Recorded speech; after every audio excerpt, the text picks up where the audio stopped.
5 নম্বর বলছে একজন দালাল দুটি পুরনো গাড়ি প্রত্যেকটি 39,100 টাকায় বিক্রি করেন।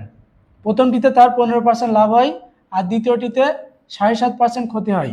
মোটের উপরে তার কত টাকা লাভ হয়? লাভ বের করতে হলে আমাদের কি করতে হবে? লাভ বের করতে হলে আমাদের ক্রয় মূল্য লাগবে আর বিক্রয় মূল্য লাগবে, এটাই তো বিষয়, তাই না? তাহলে দেখো, এটা হচ্ছে প্রথম গাড়ি, এটা হচ্ছে দ্বিতীয় গাড়ি।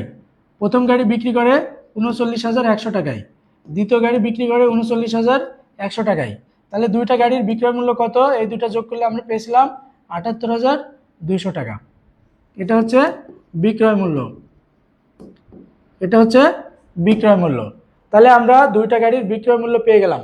একটু মনোযোগ দিয়ে দেখো সবাই, দুইটা গাড়ির বিক্রয় মূল্য আমরা পেয়ে গেলাম। এখন আমাদের কাজ কি? ক্রয় মূল্যটা বের করে, তাই না?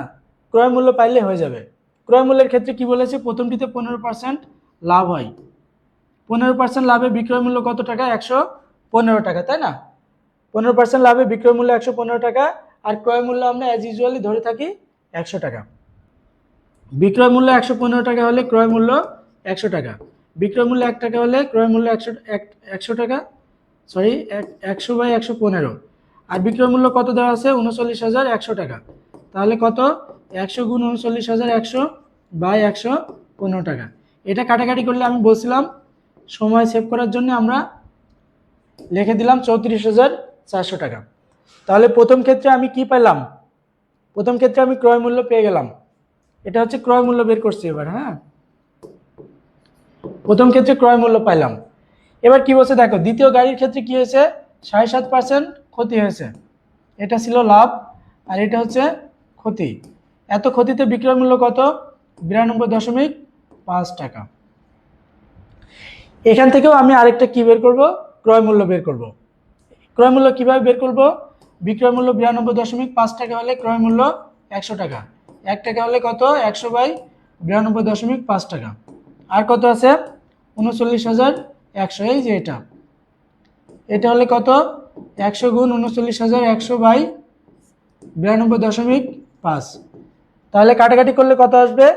আমি বলছিলাম দশমিক আসবে, আমি বোঝার সুবিধার্থে একটু লিখে নিয়েছি। হ্যাঁ, 42,270.73 টাকা। তাহলে দেখো, প্রথমটার ক্রয় মূল্য পাইলাম, দ্বিতীয়টার ক্রয় মূল্য পাইলাম। এখন দুইটার ক্রয় মূল্য যোগ করে দেব। যোগ করলে কত হয়? এটার সাথে এটা যোগ করলে কত হয় বলো তো সবাই? এটার সাথে এটা যোগ করলে কত হবে? এই দুটো যোগ করলে, আচ্ছা এই দুটো যোগ করে আমি মাঝখানে লিখে দিলাম। হ্যাঁ, এই দুটো যোগ করলে কত হবে? আমি সহজ করার জন্য একটু লিখে নিয়েছি 76,270, 76,270.73 টাকা। ঠিক আছে, তাহলে আমি দুইটা বিক্রয় মূল্য পেয়ে গেলাম 78,200, আর দুইটা ক্রয় মূল্য পেয়ে গেলাম 76,270.73। এখন লাভ কিভাবে বের করব? বিক্রয় মূল্য থেকে ক্রয় মূল্য বিয়োগ করে দাও। এই যে আমাদের বিক্রয় মূল্য এটা ছিল, এখান থেকে 76,270.73 টাকা বাদ দিয়ে দাও। বাদ দিলে কত হবে? এই যে 29, 29.73। অঙ্কটা বড়, বুঝছো কিনা জানাও একটু।